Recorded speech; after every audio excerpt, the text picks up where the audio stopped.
Pada 13 Mei 2020 di Kuala Lumpur, seorang pelajar lelaki yang baru saja memenangi tempat pertama dalam pertandingan fisik kebangsaan dan sentiasa menjadi pelajar terbaik di dalam kelasnya selama 3 tahun, tiba-tiba ditemui mati di sebuah kondominium mewah di tengah-tengah bandar. Tiada nota bunuh diri, tiada tanda pergulutan, tiada siapa yang faham apa yang telah berlaku. Namanya Amirul Haziq, seorang pelajar cemerlang serba boleh, kebanggaan sekolah, harapan keluarga. Di sebalik senyuman manis dan rekod pencapaian yang sempurna itu, apa yang tersembunyi? Hanya beberapa minggu sebelum peperiksaan SPM, dia menghilangkan diri, meninggalkan persoalan yang mengerikan. Amirul, seorang anak yang baik, tidak pernah membantah kata-kata ibu bapanya. Ayahnya berkata dengan sebab, tetapi kebelakangan ini dia kurang bercakap dan sering meminta ruang pribadi. Ibunya pula memandang jauh.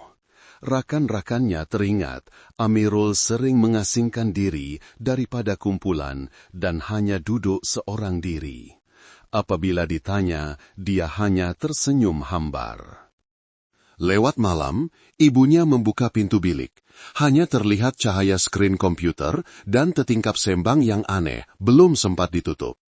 Seorang pelajar cemerlang, tempat kejadian yang bersih, kesunyian yang mematikan. Di sebalik kesempurnaan itu, adakah tekanan akademik atau ada perkara lain yang tiada siapa mahu dengar? Pagi itu, pasukan polis menerima panggilan kecemasan daripada seorang wanita. Suaranya bergetar, terputus-putus, seolah-olah cuba menahan panik.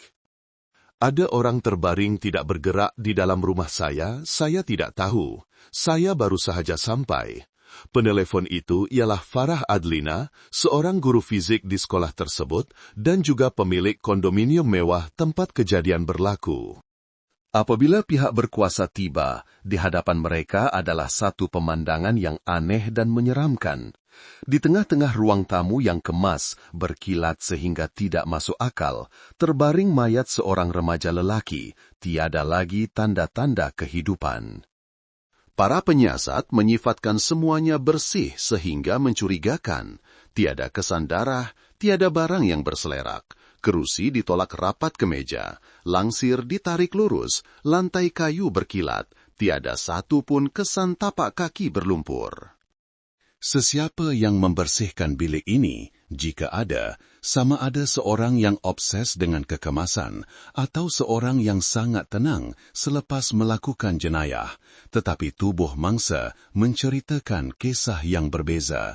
Kesan jerutan di lehernya jelas kelihatan, berterusan tanpa putus. Ini menunjukkan daya jerutan yang kuat, tegas tanpa ragu-ragu. Mulut dan hidung mangsa mempunyai buih merah jambu, tanda klasik sesak nafas mekanikal. Di bahagian bawah badan terdapat tompok-tompok lebam keunguan yang biasanya hanya berlaku selepas darah berhenti mengalir. Semuanya menunjukkan satu kebenaran. Amirul Haziq tidak mati kerana kemalangan atau bunuh diri, tetapi dicekik hingga mati. Tetapi apa yang membuatkan para penyiasat memberi perhatian khusus ialah butiran-butiran kecil, perkara yang tidak sepatutnya ada dalam dunia seorang pelajar lelaki tingkatan 5. Di atas meja kopi ada segelas teh ais limau yang masih separuh. Di bibir gelas, tertera kesan gincu berwarna merah wine yang tajam seolah-olah baru diletakkan. Tidak jauh dari situ, terhidu bau wangi Chanel Coco Mademoiselle yang kuat. Minyak wangi mewah dan menggoda yang biasanya digemari oleh wanita dewasa. Bau itu memenuhi ruang, tetapi sama sekali tidak kena dengan imej seorang pelajar lelaki yang baik dari keluarga Melayu biasa. Akhir sekali, sepasang sarung tangan getah di dalam tong sampah berhampiran tandas. Di atasnya terdapat cecair berwarna perang gelap, disyaki darah kering bercampur dengan serbuk kertas tisu. Tiada cap jari, tiada DNA pada gelas, tiada tanda pergulutan. Semuanya seolah-olah telah dibersihkan dengan teliti, hingga ke setiap milimeter, kecuali dua perkara, kesan gincu dan bau minyak wangi. Satu soalan yang menghantui mula timbul di pikiran para penyiasat. Seseorang telah cuba merekayasa tempat kejadian ini sebagai satu kes bunuh diri yang sempurna, tetapi Chuai meninggalkan dua jejak yang sangat kewanitaan. Mengapa seseorang yang cukup tenang untuk menghapuskan semua bukti boleh menjadi begitu cuai sehingga meninggalkan kesan gincu, tanda yang paling mudah dikesan? Apakah karena terlalu yakin, atau karena orang itu sendiri tidak menyangka dia meninggalkan sebarang jejak? Dan yang lebih penting, siapakah orang terakhir yang keluar dari bilik ini, meninggalkan seorang pelajar terbaring kaku dalam kesunyian bersama bau minyak wangi yang masih melekat di selimut dan bantal? Orang pertama dan satu-satunya yang menemui mayat Amirul Haziq ialah Cikgu Farah Adlina, guru kelas tingkatan 5 Sains 1. Di balai polis, dia muncul dengan baju kemeja yang renyah, wajahnya pucat kerana terkejut. Dia berkata, dia baru pulang dari berkursus di Port Dickson selama 1 hari 1 malam, dan sebaik sahaja tiba pada awal pagi, dia menemui mayat pelajarnya di tengah-tengah ruang tamu. Dia menangis, dia menggigil, dia berulang kali berkata, "Saya tidak percaya, dia pelajar paling baik dalam kelas." Kenapa perkara seperti ini berlaku di apartemen saya? Pada pandangan pertama, sesiapa sahaja akan fikir Cikgu Farah benar-benar panik, tetapi ada sesuatu dalam matanya yang mengelak dan tidak menentu, tidak sepenuhnya sepadan dengan keadaan seseorang yang baru mengalami kejutan yang dahsyat. Seorang pakar psikologi jenayah yang dijemput untuk menganalisis tingkah lakunya memberi pendapat bahwa dia sedang bersedih. Betul, tetapi kesedihan itu ada sesuatu yang terkawal, tidak sepenuhnya semula jadi seolah-olah.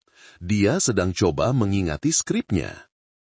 Dan kemudian, satu persatu butiran kecil dalam keterangannya mula mendedahkan percanggahan yang membawa maut.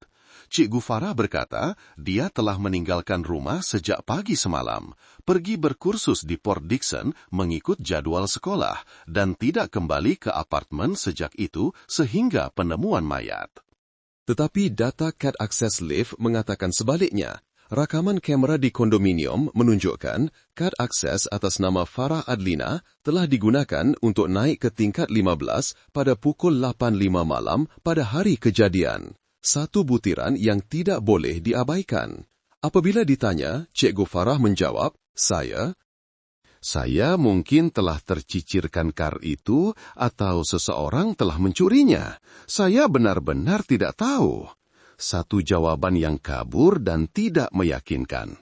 Tidak berhenti di situ, pasukan penyiasat terus memeriksa jadwal perjalanannya yang didakwanya.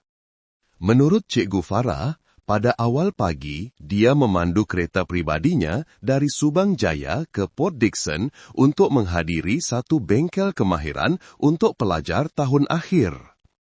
Namun, data kamera trafik dan plaza tol di Lebuh Raya PULS tidak merekodkan sebarang imej kereta Cikgu Farah menuju ke arah Port Dickson dalam jangka masa tersebut. Sekali lagi, bukti bercanggah dengan keterangannya. Para penyiasat mula merasakan ada sesuatu yang tidak kena. Keterangan saksi tunggal, pemilik apartemen, penuh dengan lobang. Cikgu Farah, yang pernah dianggap sebagai guru contoh, tegas dan adil, tiba-tiba menjadi suspek utama dalam satu kes pembunuhan pelajar yang menggemparkan. Tetapi yang lebih menakutkan ialah jika dia berbohong. Untuk apa? Adakah dia pembunuhnya dan sedang cuba membina satu alibi yang sempurna? Atau adakah dia sedang melindungi seseorang yang lain? Malah seseorang yang sangat rapat sehingga sanggup mengorbankan maruah dan kerjanya?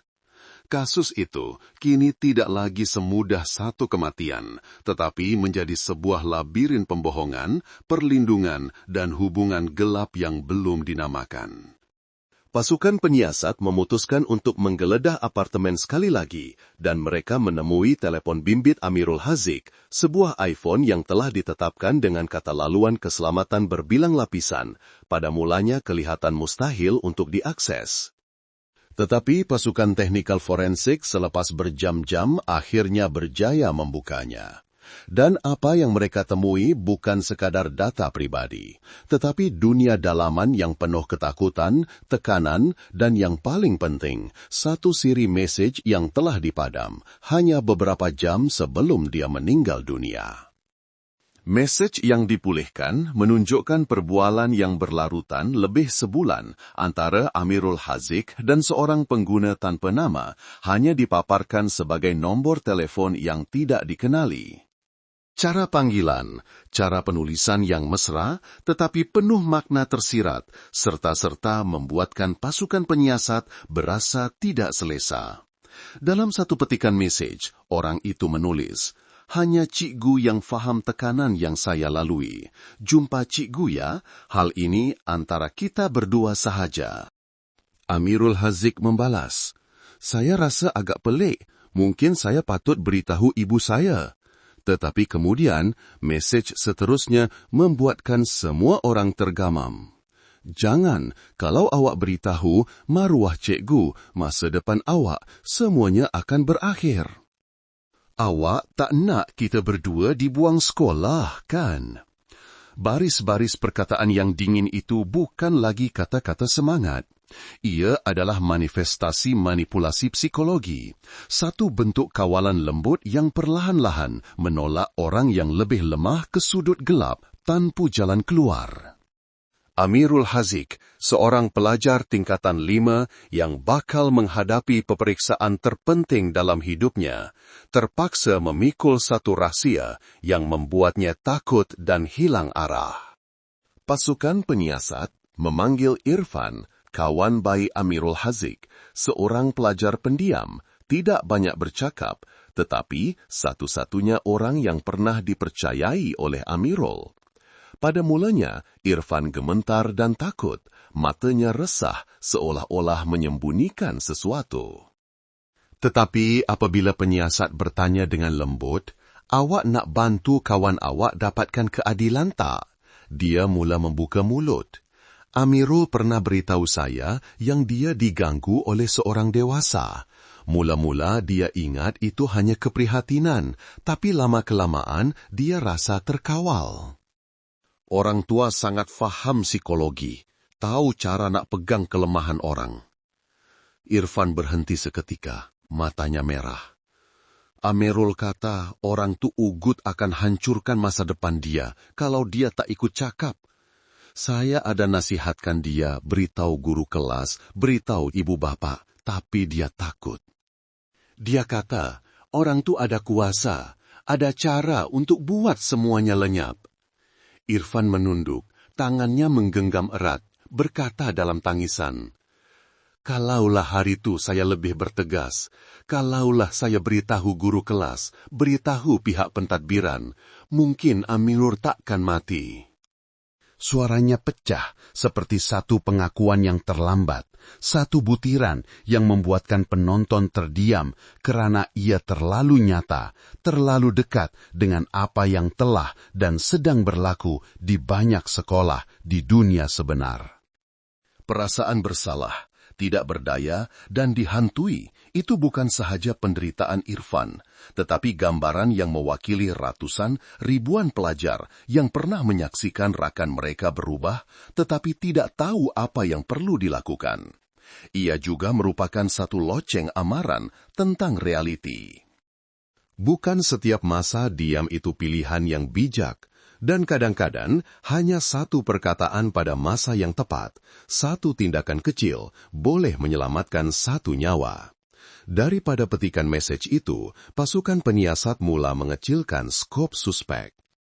Mereka bersedia untuk bersemuka dengan Cikgu Farah, tetapi secara mengejut, satu alibi yang sempurna muncul, dan segalanya beralih ke arah yang tidak dijangka oleh siapa-siapa. Ketika semua syak wasangka tertumpu pada Cikgu Farah Adlina, dari kesan gincu, bau minyak wangi, hingga kepada keterangannya yang berbelit-belit, satu perkembangan mengejutkan yang membuatkan seluruh pasukan penyiasat buntu. Kamera keselamatan di lobi kondominium merakam imej seorang wanita dengan susuk tubuh, pakaian, dan cara berjalan yang sama seperti Cikgu Farah muncul pada pukul 8:05 malam. Tepat pada masa kad akses digunakan untuk naik ke tingkat 15 di mana apartmen tempat kejadian berlaku. Nampaknya sudah jelas, tetapi kemudian kamera di sebuah pasar raya di Sunway Pyramid lebih 5 kilometer dari tempat kejadian menunjukkan sebaliknya.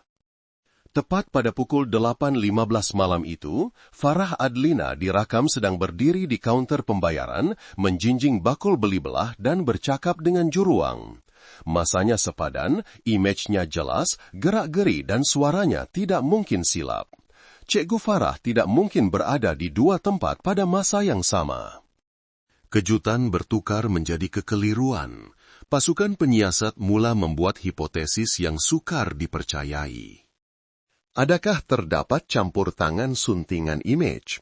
Seseorang yang menyamar dengan licik untuk mencipta bukti palsu.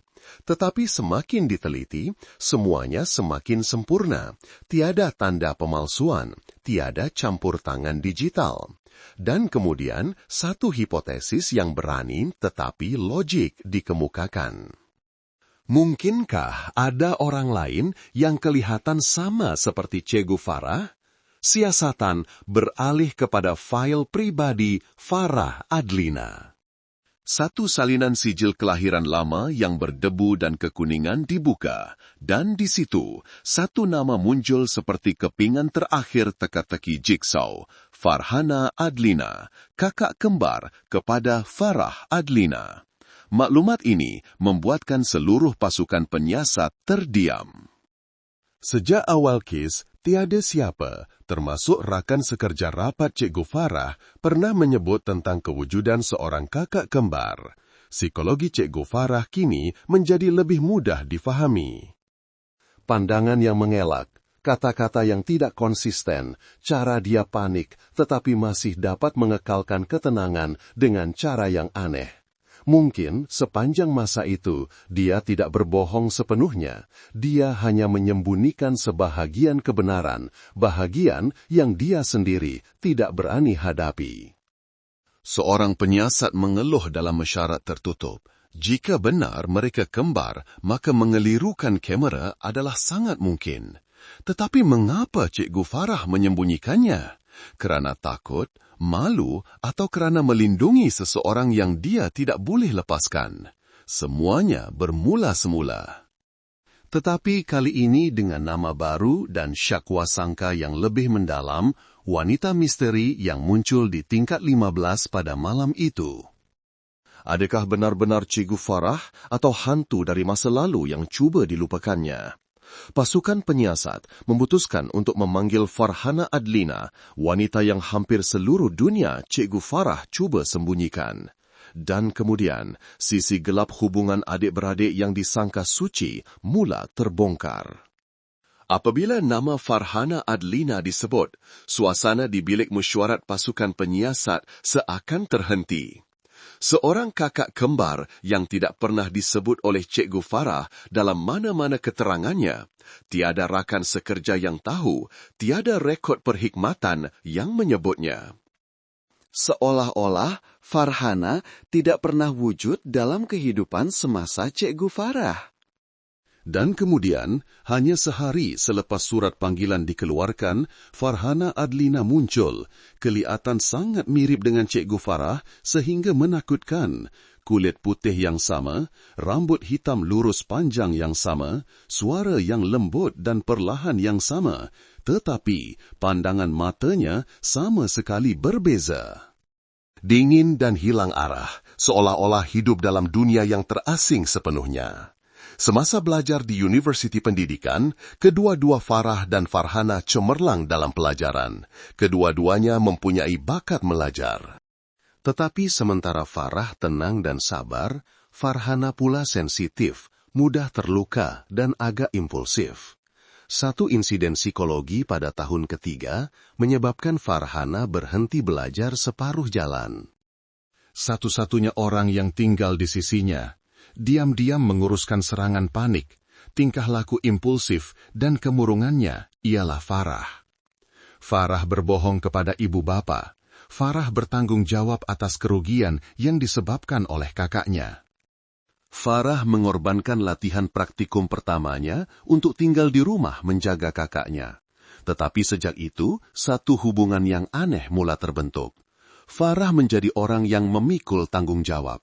Farhana menjadi orang yang dilindungi.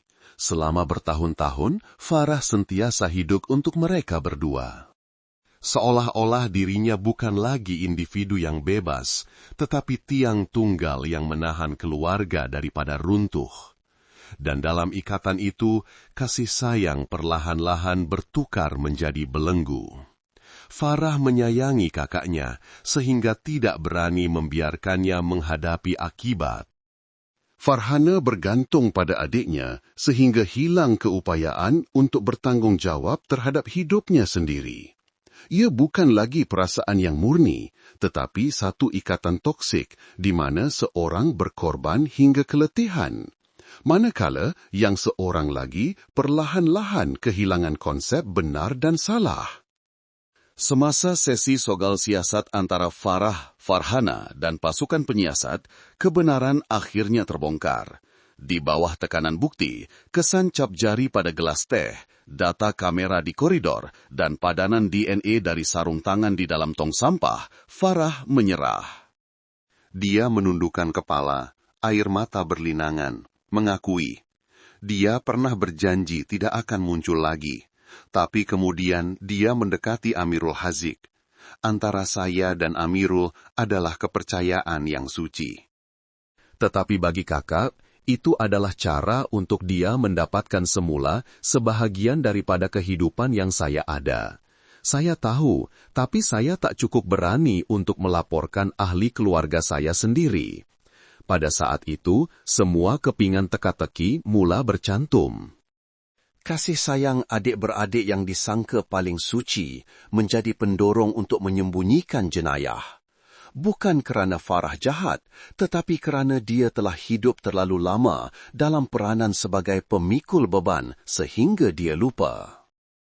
Ada perkara yang jika tidak didedahkan kepada cahaya, lambat laun akan menelan segalanya. Selepas Farah mengaku menyembunyikan jenayah, pasukan penyiasat beralih menyoal siasat Farhana Adlina. Dan kemudian dari mulut wanita dengan pandangan mata yang keliru itu, jenayah itu diungkapkan semula. Setiap perkataan, setiap butiran, seperti pita rakaman yang menyejukkan. Di dalam bilik soal siasat, Farhana Adlina duduk diam untuk masa yang lama, tidak menangis, tidak membantah, tidak bertanya apa-apa tentang status undang-undang atau hukuman yang mungkin dihadapinya. Dia hanya merenung satu titik gaib di dinding putih, seolah-olah masa lalu sedang berputar semula setiap bingkai dalam kepalanya. Dan kemudian, tiba-tiba dia bersuara, perlahan tetapi jelas, setiap perkataan seperti bilah pisau yang sejuk. Saya tak sengaja bunuh dia, saya cuma nak tahan Amirul sekejap lagi. Farhana mengaku bahawa dia telah berulang kali menyamar sebagai adiknya, Farah Adlina, untuk menghantar mesej kepada Amirul Haziq. Semuanya bermula apabila dia secara tidak sengaja membaca email antara Farah dan pelajarnya. Semasa Farah sedang mandi, kata-kata pujian, ucapan terima kasih, kekaguman tanpa syarat dari pelajar membuatkan Farhana cemburu dan teringin. Saya pernah jadi seorang guru.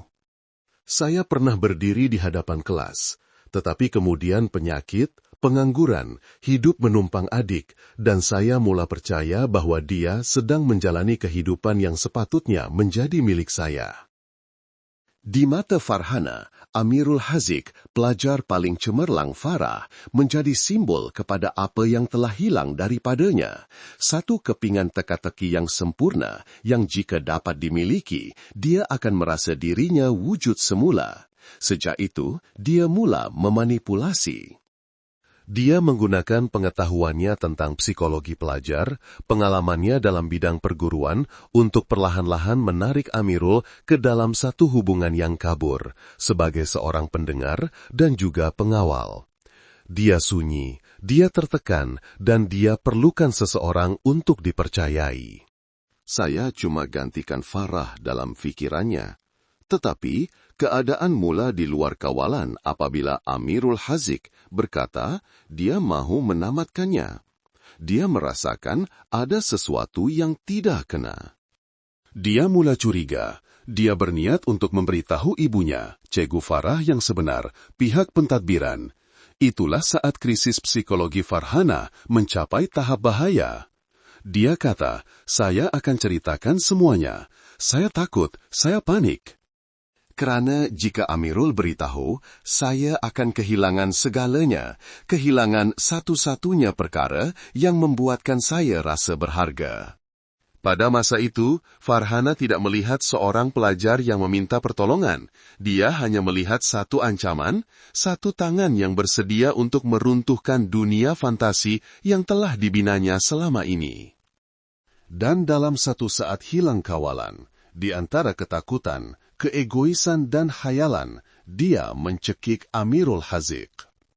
Saya tak pikir akan jadi sampai begitu. Tetapi bila dia pandang saya dengan mata yang panik, kecewa dan penuh ketakutan, saya tahu semuanya sudah berakhir dan saya hanya ada satu pilihan, padamkan pandangan itu selama-lamanya. Pengakuan Farhana tidak diiringi air mata, hanya kekosongan dan kedinginan seseorang yang telah kehilangan sempadan antara kasih sayang dan pemilikan, antara mangsa dan pemangsa, antara realiti dan ilusi. Kesunyian yang berpanjangan selepas itu bukan kerana kekurangan soalan, tetapi kerana bahasa tidak lagi cukup untuk menggambarkan perasaan sesak nafas itu. Farhana didakwa atas tuduhan membunuh. Farah juga didakwa kerana tidak melaporkan jenayah.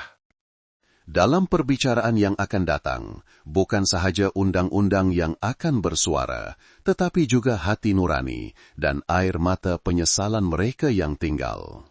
Bilik mahkamah pada hari itu penuh sesak. Di satu pihak adalah wakil undang-undang, keluarga mangsa, rakan sekerja, dan rakan sekolah Amirul Haziq. Di pihak lain, dua wanita yang kelihatan sama seperti dua titis air, tetapi membawa dua aura yang bertentangan sama sekali. Farah Adlina duduk diam di kandang tertuduh. Kepalanya tertunduk, wajahnya lesu selepas beberapa hari dalam tahanan. Tangannya menggenggam erat sapu tangan putih yang renyuh, seolah-olah menghukum dirinya sendiri setiap jam, setiap minit. Farhana Adlina sebaliknya, duduk tegak, matanya kosong, wajahnya hampir tanpa emosi, tiada kemarahan, tiada penyesalan, tiada pembelaan. Hakim membacakan pertuduhan satu persatu. Penceritaan yang dingin tetapi tepat dari tindakan mencekik menghapuskan bukti hingga kepada perlindungan yang disengajakan oleh adiknya. Apabila diberi peluang untuk bercakap, Ibu Amirul Haziq berdiri, menggeletar, tangannya memegang erat pada penghadang. Dia tidak menyalahkan, tidak membenci, tetapi setiap perkataannya seperti pisau yang menghiris hati pendengar. Anak saya ke sekolah untuk belajar menjadi manusia, untuk membina masa depan, bukan untuk menjadi mangsa kepada trauma yang tiada siapa berani suarakan. Saya pernah fikir anak saya baik, pandai, berdikari, itu sudah cukup baik. Tetapi mungkin saya telah lupa untuk bertanya soalan yang paling mudah. Anak ibu okey tak?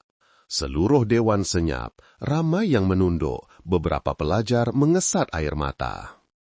Mahkamah menjatuhkan hukuman penjara 19 tahun kepada Farhana Adlina atas tuduhan membunuh dengan unsur-unsur jenayah serius dengan faktor keadaan mental tetapi masih mampu bertanggung jawab secara jenayah. Farah Adlina dijatuhi hukuman penjara 2 tahun yang ditangguhkan kerana tidak melaporkan jenayah, tetapi dengan beberapa faktor peringanan termasuk rekod menjaga ahli keluarga yang sakit dan tindakan menyembunyikan jenayah bukan untuk kepentingan peribadi. Sebaik sahaja hukuman dibacakan, Farah menangis teresa-esa, bukan kerana pertuduhan itu, tetapi kerana perasaan buat pertama kali dalam hidupnya, dia terpaksa melepaskan kakak yang telah dipikulnya selama 20 tahun. Manakala Farhana tidak berkata apa-apa, dia hanya menoleh ke arah Farah, matanya buat pertama kali menunjukkan sedikit getaran, tetapi kemudian segera tertutup seperti pintu yang telah ditutup selama-lamanya. Bagi undang-undang, kes itu telah berakhir. Tetapi bagi mereka yang tinggal, terutamanya keluarga mangsa, hukuman terbesar bukan di atas kertas. Ia adalah hukuman hati nurani yang akan senyap-senyap menggerogoti setiap orang melalui setiap tidur.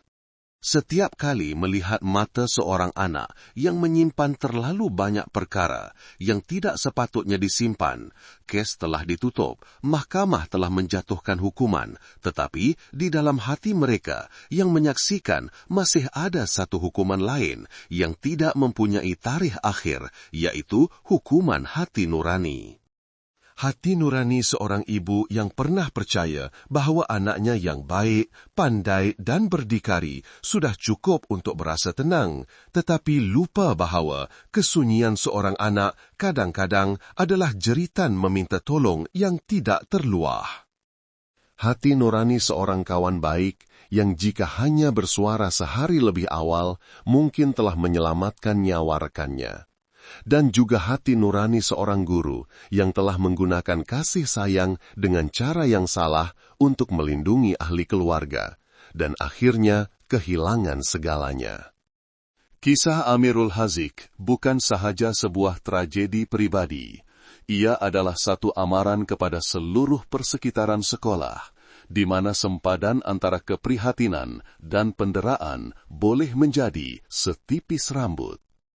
Di sana wujudnya zon kelabu yang senyap, hubungan tanpa nama, emosi yang tidak jelas, pandangan mesra yang melampaui peranan sebagai pendidik. Dan kemudian, apabila tiada siapa yang berani bersuara, apabila semua orang memilih untuk tidak peduli kerana tidak nampak apa-apa yang jelas salah, akibatnya menjadi tidak dapat diselamatkan.